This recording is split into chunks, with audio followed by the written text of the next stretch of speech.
శ్రీ గురుభ్యో నమః. పంచాయతనం పెరియవ. మా తండ్రి గారు విష్ణుపురం బ్రహ్మశ్రీ జి విశ్వనాథ శాస్త్రిగళ్ పరమాచార్య స్వామివారు విష్ణుపురం పర్యటనలో ఉండగా స్వామివారిని నాకు పంచాయతన పూజ చేసుకోవాలనుంది అని అడిగారట. పంచాయతనంలోని మూర్తులలో సాలగ్రామం, బాణలింగం, స్ఫటికం అప్పటికి లేకపోవడం చేత స్వామివారు కుంభకోణం చేరిన తర్వాత మా నాన్నగారికి పంచాయతనాన్ని అనుగ్రహించారు. పరమాచార్య స్వామివారు కుంభకోణం చేరుకోగానే పంచాయతనాన్ని ఒక శిష్యునికి ఇచ్చి విష్ణుపురం చేర్చవలసిందిగా ఆజ్ఞాపించారు. ఆ శిష్యుడు ఇవి ఎవరింట్లో ఇవ్వాలి అని అడిగారు. ఏ ఇంటిలో అయితే నేను ఉంటానో ఆ ఇంట్లో ఇవ్వు అని చెప్పారు. ఆ శిష్యుడు విష్ణుపురం అగ్రహారంలోని ప్రతి ఇంటి మెట్లు ఎక్కి దిగి ఎక్కడా పరమాచార్య స్వామి వారు కనబడకపోవడంతో అలసిపోయి మా ఇంటి ముందున్న అరుగుపై కూర్చుని లోపలికి తొంగి చూశారు. అతనికి ఒక్కసారిగా చాలా సంతోషం వేసింది.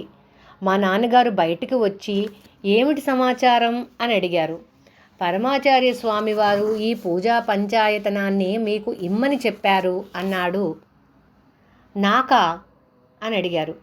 అవును, ఎవరింట్లో అని చెప్పకుండా స్వామివారు ఉన్న ఇంట్లో ఇమ్మని చెప్పారు.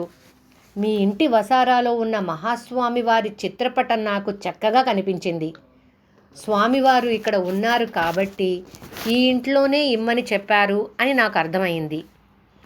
ఇదిగోండి పంచాయతనం అని మా నాన్నగారి చేతిలో పెట్టాడు.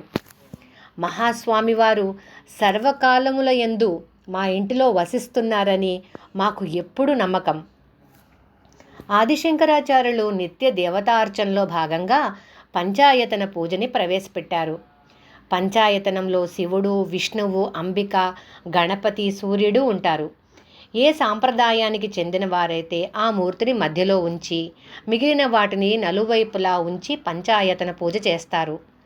పంచాయతనంలో కరచరణాదులతో ఉన్న మూర్తులే కాకుండా నర్మదా నది వద్ద లభించే బాణలింగం శివసాల గ్రామం, నేపాల్ గండకీ నది వద్ద లభించే విష్ణుసాల గ్రామం, కాళహస్తి సువర్ణముఖరి నది వద్ద లభించే అంబికాసాల గ్రామం, సోనభద్రా నది వద్ద లభించే గణపతిసాల గ్రామం, తంజావూరు వెల్లాం వద్ద లభించే సూర్యసాల గ్రామం వంటివి ఉంచి పంచాయతన పూజ చేస్తారు.